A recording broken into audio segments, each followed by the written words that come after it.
আল্লাহ আমার সৃষ্টিকর্তা, আল্লাহ আমার সবার কাছে প্রিয় যিনি তিনি আমার রব।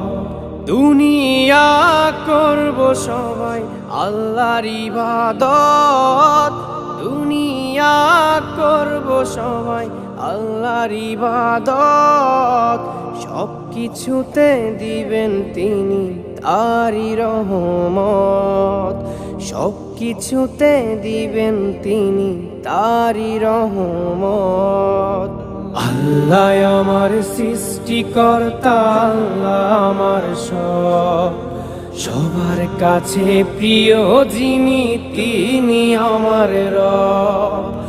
আল্লাহ আমার সৃষ্টিকর্তা, আল্লাহ আমার সবার কাছে প্রিয় যিনি